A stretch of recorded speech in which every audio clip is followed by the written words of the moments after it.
به نام خدا. درود بر شما دوستان عزیز. در این جلسه قراره ببینیم اصلا اذن روحانی چیه و چرا اینقدر مهمه.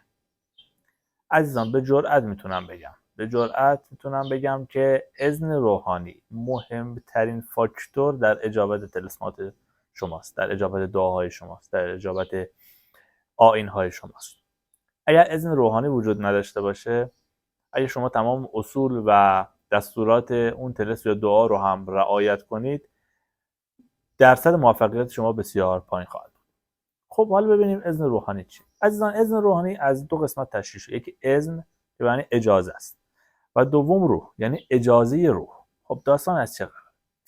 همیشه به ما گفتن انسان از دو بخش تشکیل شده، جسم و روح. اما این غلطه. در واقعیت انسان از ذهن و روح تشکیل شده. شما فرض کنید از صبح که از خواب بیدار میشید تا لحظه‌ای که به رخت خواب میرید و میخواین بخوابید، صداهای متعددی درون سر شما وجود داره، نشخوارهای فکری زیادی تو ذهن شما وجود داره و این صدا قطعی نداره و از موضوع به موضوع دیگه پرش داره، همه چی تحت تاثیر خودش قرار میده و شما دائم یک صدای درون ذهنتون هست و متأسفانه کلید روشن خاموش هم نداره. اون صدا دقیقاً صدای ذهن شماست. این یعنی ذهن. روح کدومه؟ همین هوشیاری و آگاهی که الان دارید. خیلی هم میپرسن روح چیه؟ روح دقیقاً همینی که هستید. همین هوشیاری و آگاهی که در حال حاضر دارید. و ذهن در اصل همون سر و صدایی که در سر شماست. دوستانی که تجربه دعانویسی دارن و آماتور هستن بهتر میدونن. با این حال عزیزانی هم که تازه دارن آموزش میبینن به زودی متوجه این قضیه خواهند شد. شما وقتی که دست به نوشتن طلسمات و دعاها میزنید، خب چون تجربتون کمه، چون نمیدونید نتیجه چی خواهد شد، ذهن شما شروع میکنه به سر و صدا کردن.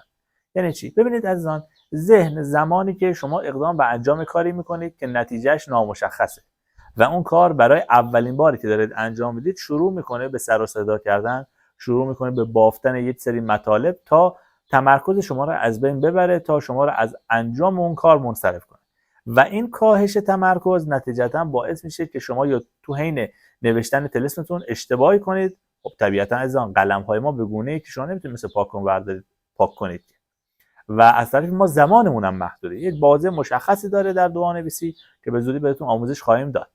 پس شما باید 100% تمرکزتون روی کارتون باشه و به هیچ وجه درون اون منجلاب و اون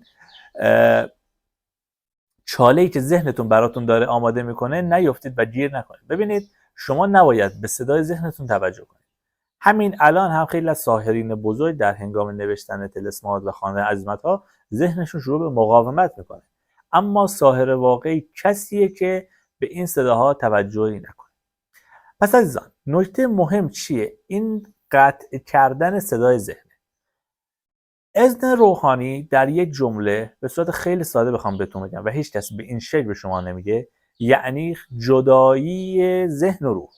کسی که بتونه بین ذهن و روح خودش فاصله بندازه، اذن روحانی رو به صورت 100% کسب کرده.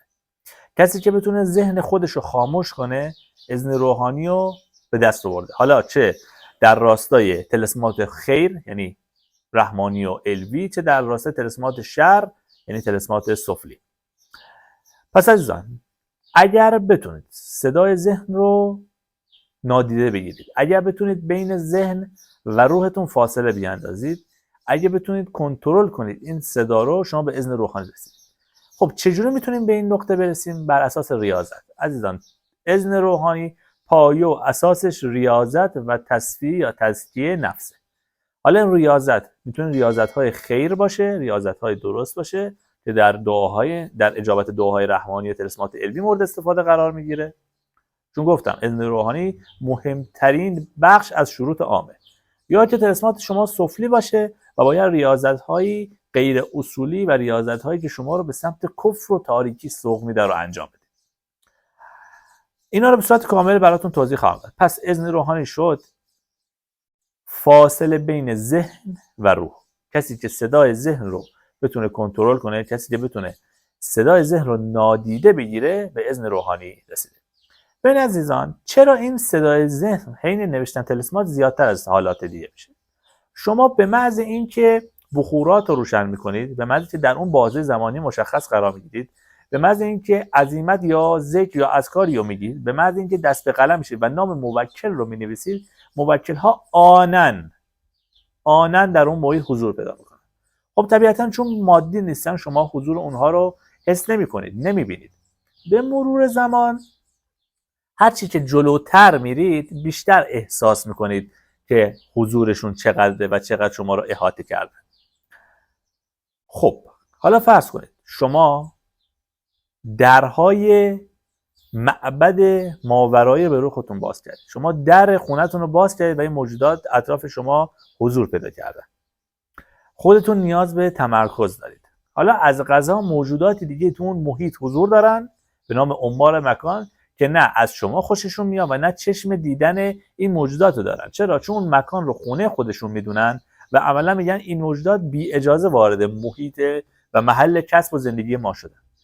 و این ارتعاشات منفی باعث میشه صدای ذهن شما به اوج برسه و تمرکز شما به صورت کلی از بین بره. به همین خاطر شما باید اذن روحانی رو کسب کنید و این اذن روحانی بر اساس ریاضت به دست میاد.